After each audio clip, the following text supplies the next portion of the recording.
For years, Donald Trump ruled the Republican Party with unquestioned dominance. Loyalty wasn't suggested, it was demanded. Careers were made by standing beside him, and destroyed the moment anyone stepped out of line. But this week, something happened that even Trump's harshest critics didn't expect. Marjorie Taylor Greene, one of the fiercest MAGA warriors in America, walked away. Not quietly, not behind closed doors, but in a public scorched earth resignation video where she compared her time inside the movement to being a battered wife. This wasn't just a resignation. It was a rupture. And it sent a message louder than anything the GOP has heard in years. If Trump can lose MTG, he can lose anybody. Greene wasn't some fringe outsider. She was MAGA's iron shield, its megaphone, the female version of Donald Trump, and one of the most recognizable Republican figures in the country.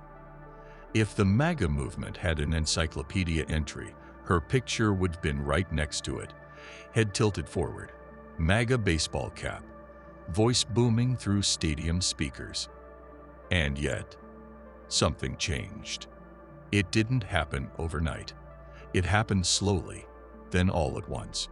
First came the small disagreements, then the policy cracks, then the whispers. But the explosion came with one issue: the Epstein files. Greene felt Trump betrayed his base by refusing to take a harder stance on the full release. And when she publicly challenged him, MAGA didn't defend her. It exiled her. That's when everything snapped. In her resignation video, Greene didn't just complain about Trump. She didn't just lament Washington. She spoke directly to the millions of Americans who once considered themselves part of the MAGA family. If they cast aside someone like me, imagine how many common Americans have been cast aside too. That line wasn't for Congress. That line was for 2028. Whether she admits it or not, she's positioning herself as the next chapter of the populist right, the champion of the forgotten, the fighter who says the movement abandoned them while she refused to. And when a politician who thrives on cameras starts talking like that, it means she's not done. It means she's just getting started. For years, Trump's biggest strength was fear. Republicans didn't dare oppose him, not out of love, but out of survival. But that era is slipping. If Trump is losing Marjorie Taylor Greene, if the House Freedom Caucus is splintering, if the Epstein files debate has GOP factions quietly turning on one another, then the real question isn't, why did Greene leave? The real question is, who's next? Because movements don't collapse from the outside. They collapse from the fractures within. And tonight, those fractures are widening. Three possibilities now define the GOP's future.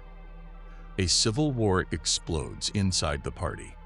MTG's exit could inspire other Republicans who felt silenced to start speaking out. Once one domino falls, the others feel safe to lean. A new populist faction forms. Imagine 2028. Greene leading a breakaway movement claiming Trump forgot the base. That message is powerful and dangerous. Trump fights back, harder than ever. Trump doesn't forgive. He eliminates.